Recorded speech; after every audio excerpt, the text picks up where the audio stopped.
President Sheinbaum is a woman. I like her very much. We've had good relationships. In another absolutely stunning defeat, Donald Trump puts a pause on his tariffs to Mexico after the markets opened this morning and absolutely tanked over 500 points. The stock market will boom if I'm elected. If he's elected, the stock market will crash. Okay, let's move on to the next question. Art of the deal, more like fart of the deal. While Fox News is trying to report this as some sort of victory for the United States, in reality, Biden's administration was able to maintain the same 10,000 troops without having to crash the economy. And Donald Trump admitted that the United States is arming the cartel. This is an absolute blunder for Trump, and I can't wait to see how MAGA tries to spin this. We'll take a look at what both nations are saying about how this conversation went, and how the MAGA maniacs are trying to spin this as a victory. If you're enjoying the content here, double check that you're subscribed and like the video. It's important to note that the trade war is not off. This is only a ceasefire, with Mexico and the United States agreeing to pause the tariff war for 1 month. Just moments ago, Mexico's president said they have reached a deal to pause those new U.S. tariffs by a month. Let's go back to NBC's Gabe Gutierrez at the White House. Our Brian Chung's also still with us here on set. Gabe, what more can you tell us? Hi there, Anna. Well, these are very fast-moving developments, and also we just heard from the president within the past few moments on social media as well. But first to the social media posting from the Mexican president, Claudia Sheinbaum. She just said that Mexico will send 10,000 members of its National Guard to its border with the United States to prevent the flow of fentanyl into the U.S. The Mexican president also said that the U.S. will work to prevent arms trafficking into Mexico, and as a result, they are pausing tariffs for 1 month. Now, President Trump, within the past few moments, he posted on social media saying, confirming all of that, but also saying that there will be negotiations over the next month involving Secretary of State Marco Rubio and other high-level officials from the United States with high-level representatives from Mexico. The president says he looks forward to participating in those negotiations with President Sheinbaum as we attempt to achieve, quote, a deal between our two countries. So again, on the breaking news that these tariffs, at least with Mexico, have been paused for 1 month. But we should point out that the president, as late as Friday, had said that nothing could stop these tariffs from going into effect. So it appears we're seeing a real-time negotiation here between these top allies, and the president saying that he spoke with Mexico's president just this morning. You can see that after the crash this morning and the announcement of that call, the Nasdaq has been slowly climbing back up to where it closed on Friday. A market dip that didn't even really need to happen, seeing as Mexico has already been cracking down on its illegal immigration and its drug abuse problem as a public health issue, which Claudia Sheinbaum perfectly pointed out is the problem with the American approach to the war on drugs. And it's not just the liberals who are pointing out that this is the dumbest trade war ever. The resident Republican on CNN, Scott Jennings, is even saying it. Scott Jennings' favorite son of Kentucky, Kentucky has largely spoken overnight on what it thinks about these tariffs. I want you to listen to the senior senator from Kentucky, your former boss, Mitch McConnell. It will drive the cost of everything up. In other words, it'll be paid for by American consumers. I mean, why would you want to get in a fight with your allies over this? And Scott, your junior senator, Rand Paul, said tariffs are simply taxes. Conservatives once united against new taxes. Taxing trade will mean less trade and higher prices. And I'll just add one more to this. Scott Jennings with the Wall Street Journal, which has a lovely profile of you in it this morning. They called this the dumbest trade war in history. So what's your reaction to all this? Well, first of all, I agree. The profile was amazing. Number two, this is not without risks. I mean, look, there are risks in engaging in this kind of massive policy upheaval and change in our economic flow with Canada and Mexico. However, let me try to offer some explanations for why Trump might be onto something. Again, not without risk, but he might be onto something. Number one, the name of the game here is behavior modification. He wants Canada and Mexico to help stem the flow of drugs and people across the border. That's number one. He doesn't think they're doing enough. He's using these tariffs as a tool to say, look, I'm not fooling around. We mean business. Until you help me, I'm going to inflict some pain upon you. The American economy is bigger than yours. You depend on us more than we depend on you. Therefore, please modify your behavior. Number two, The other goal here would be to renew some interest in American manufacturing. Don't want to pay tariffs on imported goods? Make it here. Buy it here.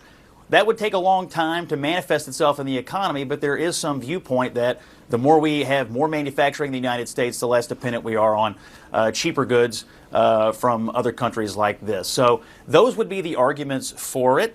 I would also just argue, John, this morning that Democrats who were crying foul about the possibility of raising prices for American consumers are simultaneously arguing to let the Trump tax cuts expire, which would, I guess, be a tax increase on everybody who pays taxes. So I think the hewing and crying from the Democrats today is a little hollow when they're trying to raise income taxes but fussing about these tariffs. I love watching him squirm while having to admit that the prices will go up for Americans if these tariffs go through. And his argument about the tax cuts expiring for Americans is so funny, since that cut is 0.5% for all of us on average and more like 5% for his wealthy friends. So this behavior modification point that he gets to about stemming the flow of fentanyl and undocumented migrants over the border is the point that Donald Trump claims to have gotten Mexico to cave on. Let's take a look at what Trump said on Truth Social, and then we'll take a look at what Claudia Sheinbaum said and see if you guys notice the difference. Trump saying, "I just spoke with President Sheinbaum of Mexico. It was a very friendly conversation wherein she agreed to immediately supply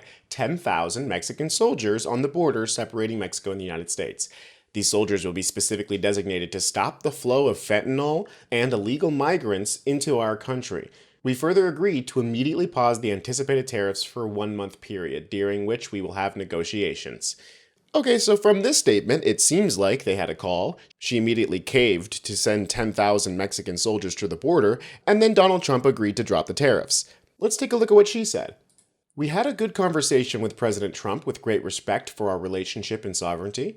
We reached a series of agreements. Number 1, Mexico will immediately reinforce the northern border with 10,000 members of the National Guard to prevent drug trafficking from Mexico to the United States, particularly fentanyl. Number 2, the United States is committed to working to prevent the trafficking of high-powered weapons to Mexico. Our teams will begin working today on 2 fronts, security and trade, pausing the tariffs for 1 month from now."